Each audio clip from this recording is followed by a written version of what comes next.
जय हिंद फ्रेंड्स, आप सभी का जो है एजुकेशन विद पंकज में स्वागत है। फ्रेंड्स, आज की क्लास में हम लोग जो है मूल अधिकार के बारे में देखेंगे कि मूल अधिकार क्या होता है, मूल अधिकार जो है किस भाग में रखा गया है, किस आर्टिकल से स्टार्ट होता है और मूल अधिकार के क्या-क्या प्रावधान हैं। मूल अधिकार क्यों ज़रूरी है? क्या ज़रूरी है किसी नागरिक को मूल अधिकार की? इन सब की बात हम करेंगे फ्रेंड्स और ये वीडियो बहुत इम्पोर्टेंट होने वाली है और इसमें मेरे दोस्त आप लोगों को मैं बता दूँ कि जो है फंडामेंटल राइट से लेकर के पूरे कॉन्स्टिट्यूशन की बात हम लोग करेंगे जो है। इस वीडियो में तो पॉसिबल है नहीं, लेकिन हाँ, मैं अपने यूट्यूब चैनल पे जो है एजुकेशन विद पंकज पे जो है हम वीडियो को जो है ऐसे वीडियोज़ को जो है लगातार जो है मैं अपलोड कर रहा हूँ। तो आप लोगों से एक रिक्वेस्ट है कि जो है इस वीडियो को आप लोग देखिए और ज़रूर इससे जो है फ़ायदा होगा और इस चैनल को जो है सब्सक्राइब करिए। चलिए सीधे जो है पॉइंट की बात करते हैं। मेरे फ्रेंड्स, याद रखिएगा कि मूल अधिकार की अगर बात की जाए तो भाग 3 में इसको रखा गया है जो है। स्रोत कहाँ से लिया गया है? तो अमेरिका से लिया गया है। आर्टिकल 12 से लेकर के 35 तक जो है मूल अधिकार है। फ्रेंड्स, मूल अधिकार जो है परिवर्तनीय है। अगर किसी भी नागरिक का मूल अधिकार अगर हनन हो रहा है, उसको नहीं मिल रहा है, तो वो सुप्रीम कोर्ट जा सकता है और सुप्रीम कोर्ट उस नागरिक को जो है मूल अधिकारों को दिलाने का काम करेगी। क्या मूल अधिकार असीमित हैं? नहीं फ्रेंड्स, मूल अधिकार जो है सीमित है। ऐसा नहीं है कि मूल अधिकार असीमित हैं, ठीक है? और आगे अगर बात की जाए तो फ्रेंड्स याद रखिएगा कि मूल अधिकार जो है सकारात्मक और नकारात्मक दोनों प्रवृत्ति के हैं। कुछ मूल अधिकार केवल भारतीयों को प्राप्त है, कुल कुछ जो मूल अधिकार हैं वो विदेशी प्लस भारतीय दोनों को प्राप्त है। इन सब की बात हम करने वाले हैं फ्रेंड्स। टाइम को जो है बर्बाद ना करते हुए सीधे जो है हम राइट करना शुरू कर रहे हैं ताकि अच्छे तरीके से आप लोगों को समझ में भी आए।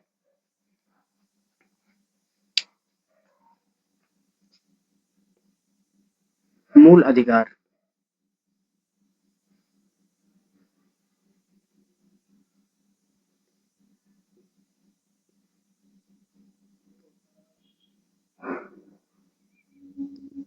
फ्रेंड्स, इसको जो है भाग 3 याद रखिएगा कि भाग 3 में इसको रखा गया है। स्रोत की बात अगर की जाए तो याद रखिएगा, स्रोत की बात अगर की जाए तो याद रखिएगा फ्रेंड्स, इसको जो है अमेरिका से लिया गया है जो है।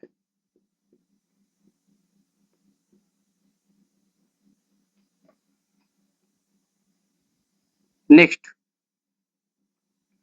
अनुच्छेद देख लीजिए कि अनुच्छेद किस अनुच्छेद से किस अनुच्छेद तक है। तो याद रखिएगा कि जो अनुच्छेद है ये 12 से 35 तक है।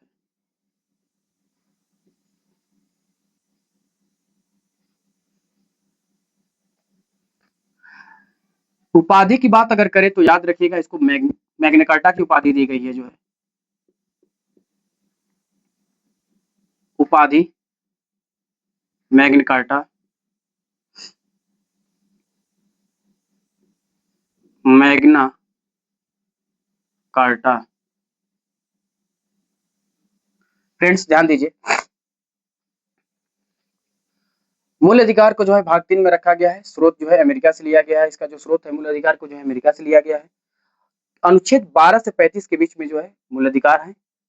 उपाधि जो है मैग्ना कार्टा से लिया गया है, ठीक है? और याद रखिएगा,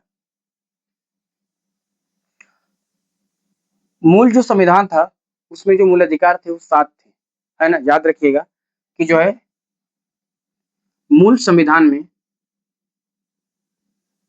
मूल संविधान का मतलब है कि फ्रेंड जो प्रारंभ में बना था, है ना? प्रारंभ मतलब कि जो है ऐसा नहीं है कि 2 संविधान बने हुए हैं। मेरे कहने का मतलब ये है फ्रेंड्स कि जो संविधान बना गया था, है ना, मूल संविधान, उसमें जो मूल अधिकार थे 7 थे। लेकिन अब जो वर्तमान में अभी इस समय की बात अगर की जाए तो इसमें मूल अधिकार जो है वो 6 हैं। तो मूल संविधान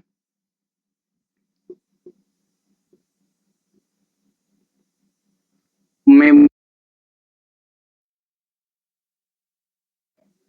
कितने थे? तो याद रखिएगा 7 थे। लेकिन अगर वर्तमान में बात की जाए कि वर्तमान में अधिकार कितने हैं, तो याद रखिएगा कि वर्तमान में जो है 6 अधिकार हैं। वर्तमान में 6 अधिकार हैं।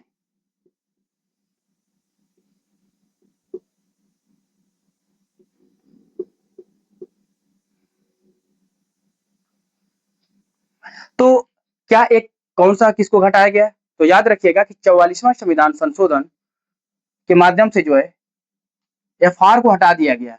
अब वो कहाँ है? तो याद रखिएगा उसको 300 क में रख दिया गया, जो कानूनी या विधिक अधिकार के नाम से जाना जाता है। तो याद रखिएगा कि संशोधन जो है, जो 7वां था, 7वें को फ्रेंड्स याद रखिएगा कि 7वें को 44वें संविधान संशोधन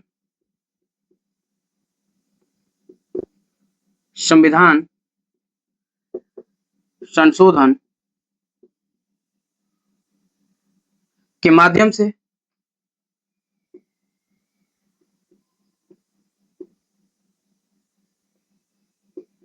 से याद रखिएगा संपत्ति के अधिकार को, है ना, संपत्ति के अधिकार को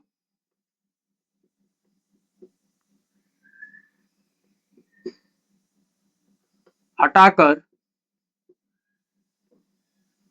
कहाँ रखा गया? तो 300 क, अनुच्छेद 300 क में रखा गया, और क्या वो बन गया है? कानूनी या विधिक अधिकार। तो याद रखिएगा कि इसको जो है 300 क मैं ऊपर राइट कर दे रहा हूं, याद रखिएगा, हटाकर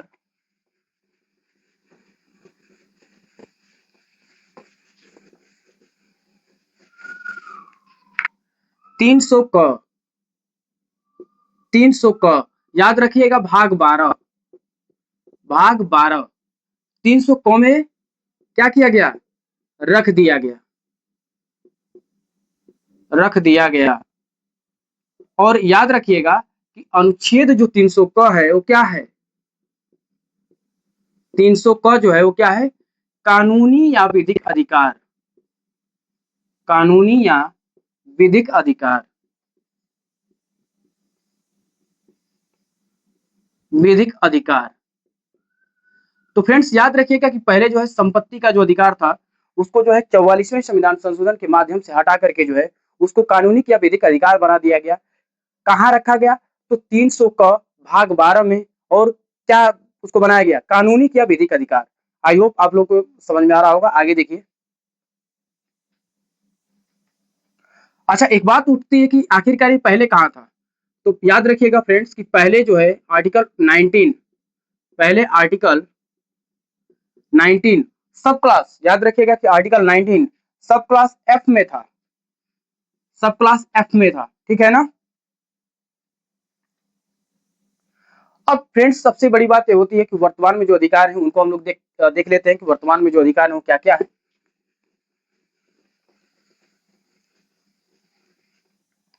याद रखिएगा कि वर्तमान में जो अधिकार है, वर्तमान में अधिकार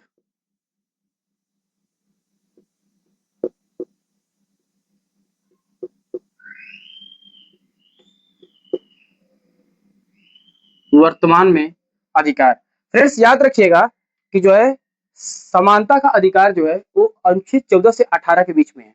समानता का अधिकार, समानता का अधिकार,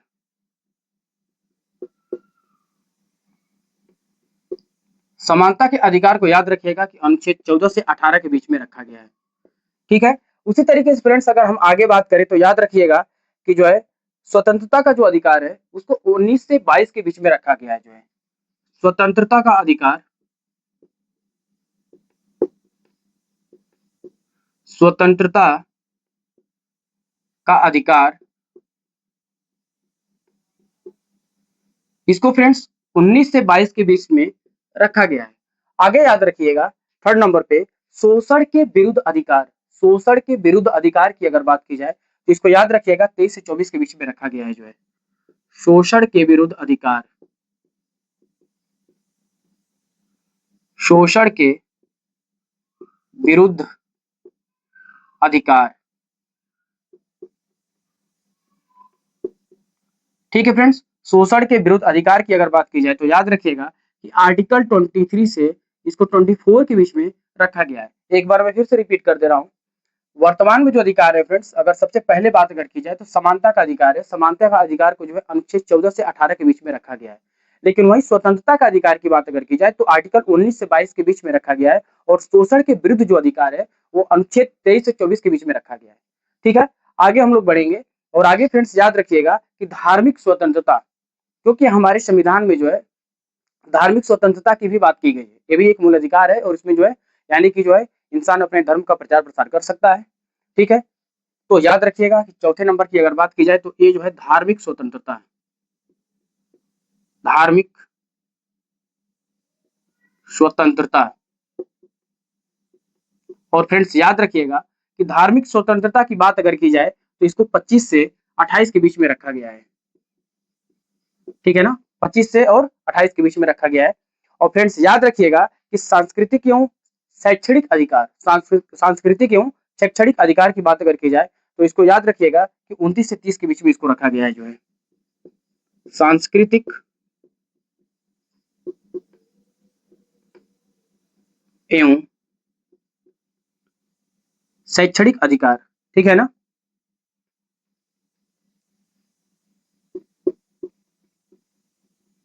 शैक्षणिक अधिकार।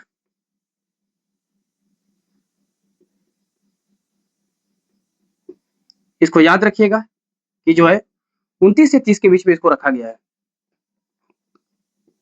सबको डिटेल में बात की जाएगी, लेकिन अभी बस इस पे जो है एक लाइटली मैं लेक्चर ले रहा हूँ। सब जितने भी आर्टिकल्स हैं, अगर मूल अधिकार की बात की जाएगी तो टोटल मैं राइट करके हर चीजों को जो एक्सप्लेन करूंगा, जो है। अब फ्रेंड्स आगे याद रखिएगा संवैधानिक उपचारों का अधिकार की अगर बात की जाए, संवैधानिक उपचारों का जो अधिकार है वो आर्टिकल 32 में रखा गया है। और फ्रेंड्स याद रखिएगा कि आर्टिकल 32 बहुत ही इंपॉर्टेंट है, क्योंकि डॉक्टर भीमराव अम्बेडकर ने कहा था कि जो अनुच्छेद 32 है वो क्या है, संविधान की आत्मा है। ठीक है, तो याद रखिएगा।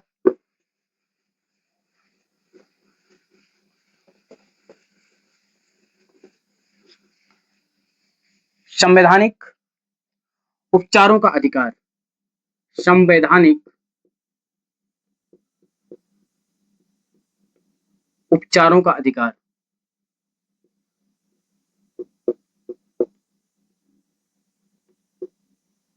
और फ्रेंड्स इसको याद रखिएगा, इसको जो है 32 में रखा गया है। और ऑलरेडी हम बता चुके हैं कि डॉक्टर भीमराव अम्बेडकर ने इसे क्या बोला था, संविधान की आत्मा। अगर संविधान की आत्मा बोले हैं तो जाहिर सी बात है कि कुछ तो ऐसा जरूर होगा कि उसको जो है संविधान की आत्मा कहा गया है। तो फ्रेंड्स इसमें आगे हम फिर बात भी करेंगे, बताएंगे भी कि सुप्रीम कोर्ट के पास और जो है हाई कोर्ट के पास जो है रिट्स के बारे में बात अगर करेंगे कि सुप्रीम कोर्ट का जो भी जैसे केस का जो निर्णय होता है उसको लिखित रूप में रखा जाता है। ये तमाम बातें आगे हम करूंगा, जो है बात करेंगे, जो है। ठीक है, अभी अगर इस पे डिटेल बहुत बातें करेंगे तो वीडियो बहुत ही लंबी हो जाएगी। अब फ्रेंड्स आगे ध्यान दीजिए कि इसके आगे अगर मैं बात करूं तो याद रखिएगा कि जो है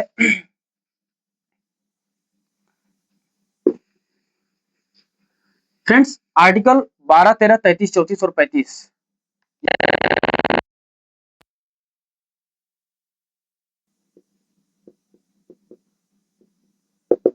12, 13,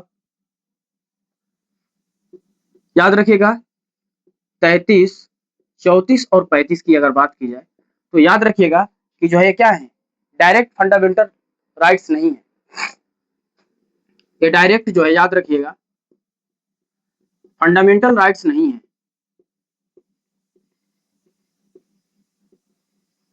मेंटल राइट्स नहीं है। जब राइट्स नहीं है तो इनको क्यों माना जाता है, क्यों 12 से 35 कहा जाता है, जो है आखिरकार क्यों जो है माना जाता है कि जो मूल अधिकार है वो 12 से 35 के बीच में है, जब आर्टिकल 12, 13, 33, 34 और 35 डायरेक्ट फंडामेंटल राइट्स हैं ही नहीं। तो फ्रेंड्स याद रखिएगा कि जो यह मूल अधिकारों से जुड़े अन्य प्रावधान के बारे में भी बताते हैं, है ना। यह मूल अधिकार से जुड़े, यह मूल अधिकार से जुड़े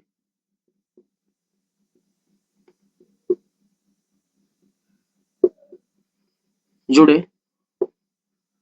अन्य प्रावधान को बताते हैं, अन्य प्रावधान को बताते हैं।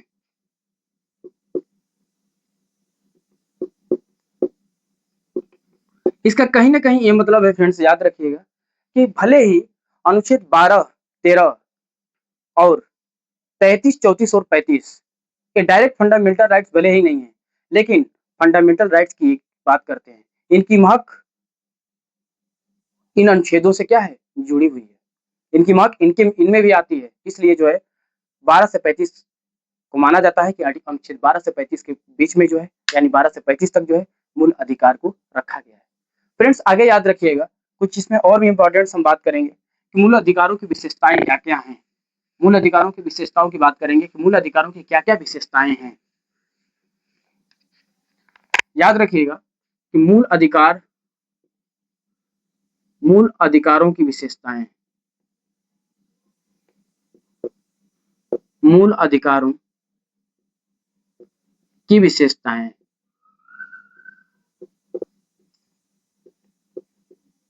क्या विशेषता हैं, इनको हम देख लेते हैं।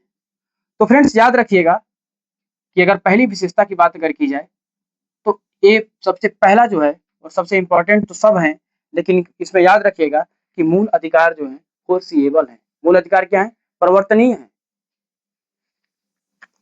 मूल अधिकार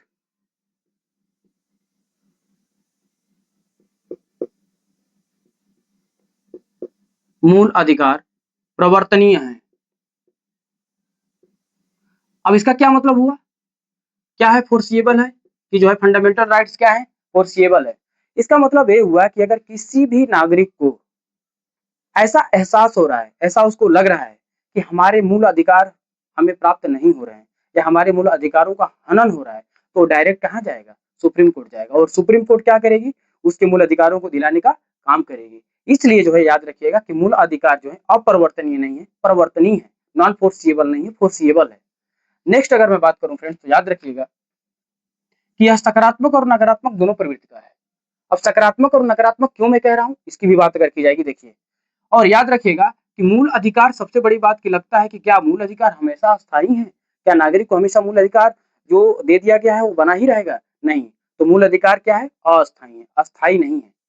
तो फीचर्स क्या हो जाएगा इसका, याद रखिएगा कि मूल अधिकार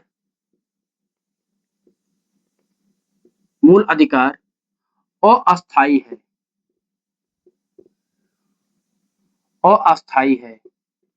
नेक्स्ट अगर मैं बात करूं तो फ्रेंड्स याद रखिएगा कि जो है क्या है, कि मूल अधिकार जो है वो सकारात्मक और नकारात्मक दोनों प्रवृत्ति के हैं। और सबसे इंपॉर्टेंट पहले उसको राइट तो करेंगे, याद रखिएगा कि मूल अधिकार असीमित नहीं बल्कि सीमित है।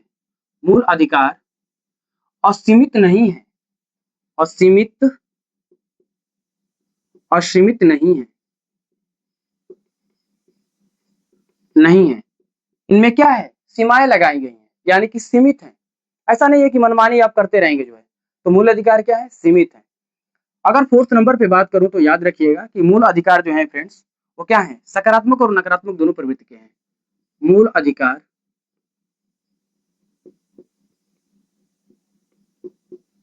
सकारात्मक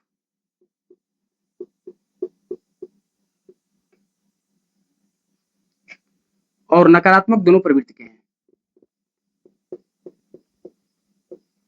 नकारात्मक दोनों प्रवृत्ति के हैं।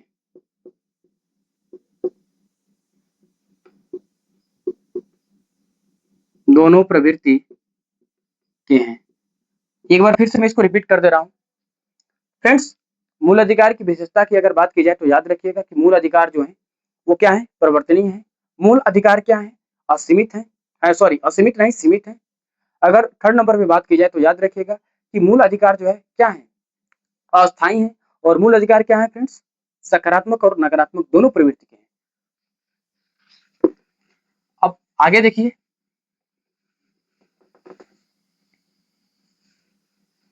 नेक्स्ट अगर बात की जाए तो फ्रेंड्स याद रखिएगा कि कुल कुछ जो मूल अधिकार है केवल भारतीयों को ही प्राप्त है। कुछ मूल अधिकार, कुछ मूल अधिकार केवल भारतीयों को ही प्राप्त है। कुछ मूल अधिकार केवल केवल और केवल प्राप्त है भारतीयों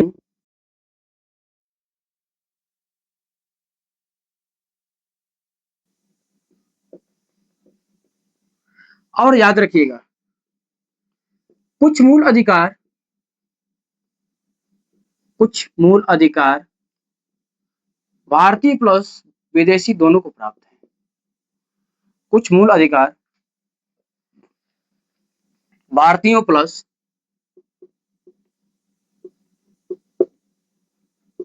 विदेशी दोनों।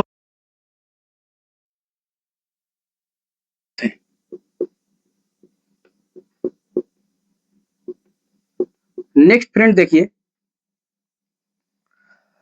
कुछ मूल अधिकार राज्य के विरुद्ध प्राप्त है ना। कुछ जो मूल अधिकार है वो क्या है, राज्य के विरुद्ध प्राप्त है, वो क्या है उनको हम देखेंगे जो है, याद रखिएगा। अभी विशेषता की ही बात करेंगे, इस पे जो है डिटेल वीडियो में बनाऊंगा जो है। कुछ मूल अधिकार राज्य के विरुद्ध प्राप्त हैं। मूल अधिकार राज्य के विरुद्ध प्राप्त हैं, के विरुद्ध प्राप्त हैं। फ्रेंड्स आगे देखिए, ध्यान दीजिए। नेक्स्ट अगर मैं बात करूं तो याद रखिएगा कि कुछ मूल अधिकार राज्य एवं निजी व्यक्ति दोनों के विरुद्ध प्राप्त हैं। कुछ जो मूल अधिकार हैं, कुछ मूल अधिकार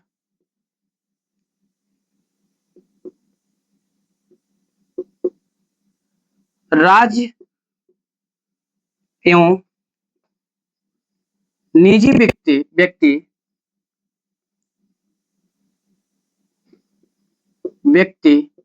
दोनों के विरुद्ध प्राप्त जो है, दोनों के विरुद्ध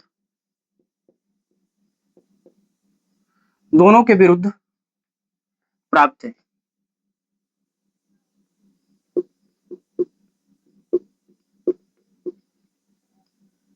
के विरुद्ध प्राप्त है।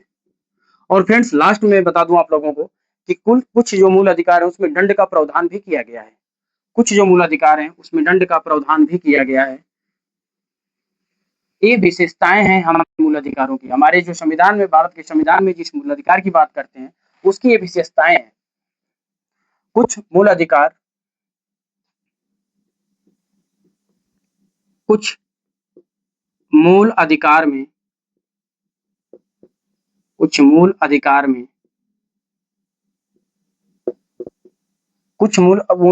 में अधिकारों में कर लीजिए, दंड का प्रावधान है। दंड का भी प्रावधान किया गया है, प्रावधान है। और फ्रेंड्स याद रखिएगा लास्ट कि जो कुछ मूल अधिकार हैं वो क्या हैं, राज्य के दावे हैं।